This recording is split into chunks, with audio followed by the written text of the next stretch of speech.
Good afternoon. Today is Thursday, 14th of November, I think, and welcome to Saba's Way of Life. Today I'm in the kitchen and I'm not doing anything so incredible and huge amounts today, but I still nonetheless wanted to share with you because there are some ideas that I've got of cooking that I'm going to be doing that I think would inspire you to cook. And this was particularly inspirational for my Indo-Pakistani viewers who may have forgotten their traditional ways. And it will just inspire you to bring them back. Do not forget your traditional ways of cooking. And a lot of this knowledge, yes, you can get from YouTube, but there's no better way than from our elders. So before I start, well, no, let me start. Let me just show you what I'm doing on the cooker right now. So I'm cooking up, you see these greens?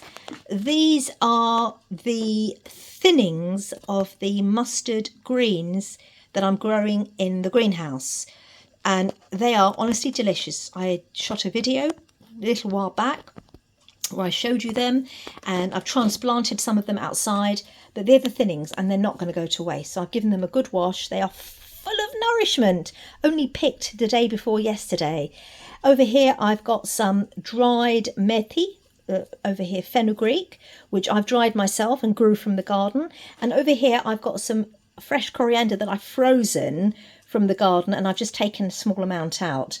And then in here in the saucepan I've got these are homegrown potatoes. Those of you who follow my channel will have seen these potatoes growing from start to finish.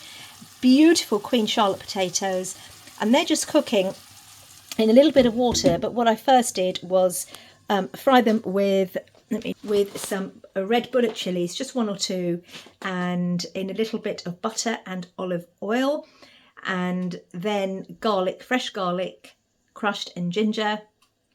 And then I put the potatoes in, and they're just cooking. I've added a tiny little bit of water, and I'll keep adding if I need to until they're almost tender. And then I'm going to add the greens, and they'll just steam for 5 or 10 minutes. And there's a few green chilies there as well. The nourishment in that is second to none because it's all homegrown. And even that small bunch of mustard greens will have more nutritional integrity than 5 bunches of dead spinach leaves from your local greengrocer. And definitely probably 5,000% more than anything you find in a plastic bag. So be aware that you must grow your own food if you're eating to nourish your mind. The other thing to remember is that when we eat food, it's not to build muscle. That's all nonsense. We're eating food that has a direct impact on the way we think. So we're nourishing the brain. Muscle and everything else is built outside in nature if you understand the true meaning of muscle. Not the fakery muscle that we do in the gym. That may be not such a bad idea if you're completely sedentary, but when you really understand from a holistic perspective, I would recommend you read the work of Rudolf Steiner, anthroposophist. Look it up, research yourself. You will understand that those who spend time outside, farmers and so on, their real muscle is built. It's not about showing it, it's within them, out in the garden, and what you eat serves the quality of your thoughts. It's very important to understand that. Now I'm just going to show you a few things that I bought yesterday, just to give you an understanding. I brought some ingredients yesterday because I was in Birmingham a couple of weeks ago, and I have got here a recipe, and the recipe called Banjiri. I know there are different names for it, but I was actually staying at a friend's house, and she is Kashmiri Pakistani, from that part of Kashmir. And they have the most extraordinary dishes. And these dishes have been passed down from generation to generation because the way in which Kashmiris live is that they stay together. And whilst there are some issues with that, especially from when to do with procreation, the positive side of that is that a lot of the traditional ways of living and cooking are still held together, and some of them, if we're using discernment, are incredible and cannot be forgotten. Now, you can get a lot of these recipes on YouTube, but there's nothing that beats talking to an elder where the recipes have been passed down generationally. Now, what is banjiri? Banjiri, and I haven't looked this up, so you can look it up yourself, but all I know traditionally is that this was made specifically in the winter months to warm up the body and give the body and the mind food and nourishment over the winter months when you don't have the harvest, for example. And also, it's great for elderly, frail people, putting nourishment in them and warming up their blood and body. And also very, very good for women who have just had a baby. Again, what you're trying to do is like this, let's fatten you up a little bit, which is traditionally what happens over winter.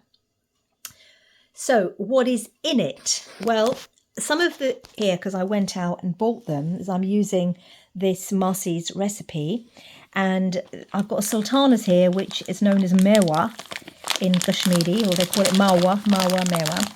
I've got these wonderful melon seeds, which is known as charmagaz. So these melon seeds here. I've got coconut here. Now this coconut, these beautiful coconut curls, I actually got from Bali when I visited with my son. And I'm going to use these and just chop them up nice and fine. I've also bought these coconuts, which are dried. You know, they're going to be quite dry inside, and I need to crack them open and chop them. And you can just eat, you know, my mother has pieces of dried coconut in a jar, which we just pick up and eat. These are all important ways of living. You know, you're eating the right foods. Very nourishing. And other things that go in there are almond, pistachios. You've also got the traditional sugar, we call it gur, but it's very kind of bitter molasses sugar, small amount of that. Flax seeds, ginger, you can use a good quality ginger powder if you want. Something called jeer, I don't know what that is, and my friend is going to ask her mother, can you translate that? I don't know what that is, but I'm sure I'll find out. And then to bring it all together, you can either use flour or you can use semolina, and I'm going to be using coarse semolina. There is some dry cooking involved in it, where you cook with the ghee, you cook some of the ingredients, and then you eventually put them all together and mix it up. No water involved at all, and you put it into a big jar, and it is delicious. I tried some when I was there, and it was probably the most delicious banjiri I have ever tasted. I brought a big bag back for my mother, and I will be going to visit this Marcy auntie again in the future, because we got on very, very well indeed. The other thing I want to show you here, these are camphor crystals. Now, I was actually in the Indian shop yesterday and I saw these and I picked them up straight away. Camphor has some incredible properties, look them up, but I was looking for them particularly to get rid of some of these little tiny clothes moths that attack clothes in the house, and I have got some here. You can go and buy all these ridiculous chemical things that mimic camphor, but camphor is a natural product, and that's the one that I want to use. Now, I know they also use camphor in the Hindu tradition as a part of a puja, which is some kind of a recognition of God or something like that. They do, I don't know enough, but they do use camphor for that, and of course it's very good at cleansing the environment. So I did that as well. Look it up, or if you know better than I do, which you probably will, on the benefits of camphor. I did read up a whole article on it, I just can't remember. There's some very healing properties of camphor. The other thing I want to show, these. Now, this is not seasonal. These are guavas. I couldn't help but pick them up because they are delicious. And what I do, I wait for them to be nice and soft and ripe, and then I cut them in half And I add a little bit of sea salt, and then I put some, where's it gone? Let's find it. Here, cayenne pepper on top. Now, those of you who don't know the benefits of cayenne pepper, look it up. Nurses carry this. This is holistic nurses or naturopaths carry this around everywhere because these are one of the most effective hot blood thinning herb. It's also a vasodilator, which dilates the arteries. So if somebody is suffering from a stroke or a heart attack, you just mix a little bit of that in water and give it to them, and it will relieve immediately, will open up the arteries and they will dilate. If you want more information on camphor, it does a lot more on cayenne pepper. It does a lot more than what I've said. And it's not a chili pepper. It's from the capsicum family. Look it up. These are all important things to know and understand food as medicine. There are a lot of people, I looked at the work of Barbara O'Neill, a naturopath, who has helped a lot of people come off their heart blood thinning meds over a period of time because they're now consuming cayenne pepper. Yes, it just sounds bizarre, but it's absolutely true. Again, do your own research. The old system of medicine, allopathic, is dying because it doesn't work. It only works for crisis care.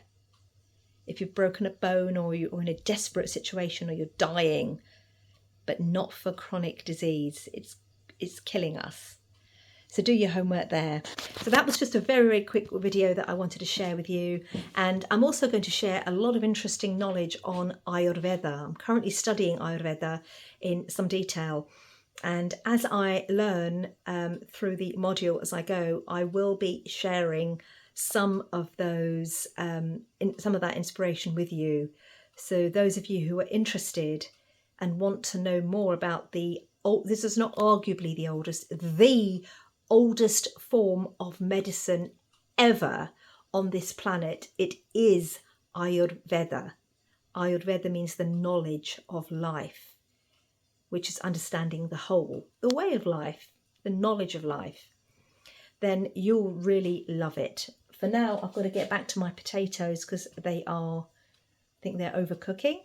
And I will see you next time. Have a great rest of the Thursday.